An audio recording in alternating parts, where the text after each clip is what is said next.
welcome back to my channel. Today I'm going to show you how to make the cone head, and I use this kind of yarn, 3 to 4 millimeter in DK3, and this is acrylic yarn, and I use 3.5 millimeter crochet hook. You will also need a super glue after you finish the cone head, and you will just need to glue it on the head. So let's start by doing a magic ring.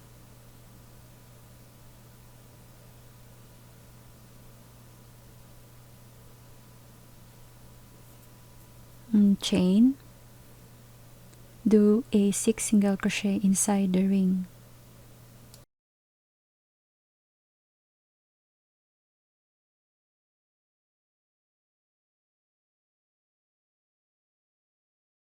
Once you have 6 single crochet, pull the tail, and then round 2, do a single crochet in the first chain,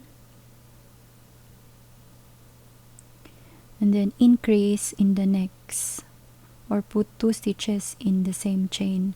Repeat around for 9 stitches, and then for round 3 and 4, do a single crochet each of the chain for 9 stitches for 2 rounds. After the 2 rounds, for round 5, do a single crochet in the next 2 stitches. This is 1, and then single crochet in the next, and then increase in the next. Repeat around for 12 stitches.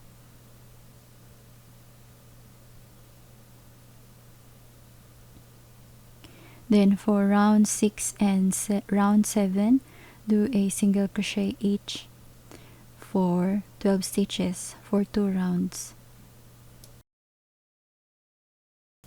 Then for round 8, single crochet in the next 3 stitches, 2, 3, and then increase in the next. Repeat around for 15 stitches. Once you have 15 stitches around, remove the stitch marker, and then for round 9, we will do a back loop only. Here, this is the back loop, and this is the front loop in front of us here, and the back loop is on the back of the front loop. Do a single crochet back loop only in 4 stitches, 2, 3,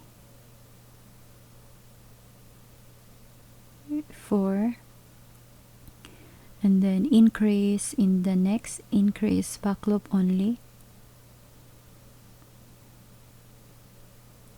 and then repeat single crochet in the next back loop only stitches, and then increase in the next for 18 stitches around.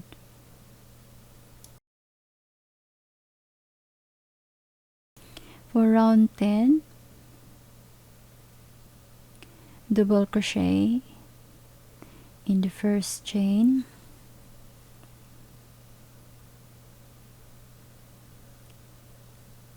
and then chain 1,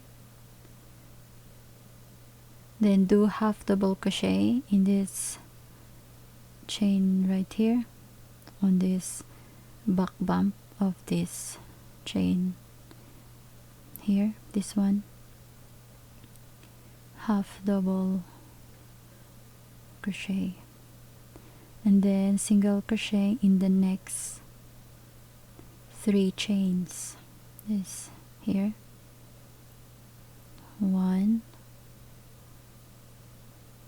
2, 3, and then repeat double crochet in the next chain,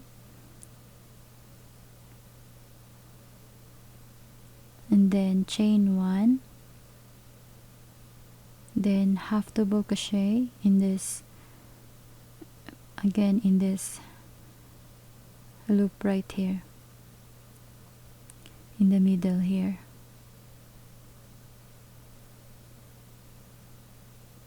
do a half double crochet.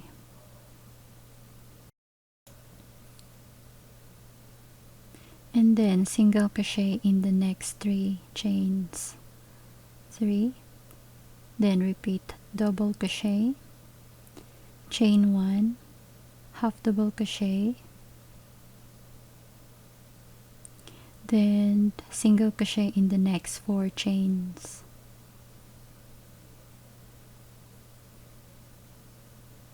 Then cut the yarn and hide the tail inside the stitches.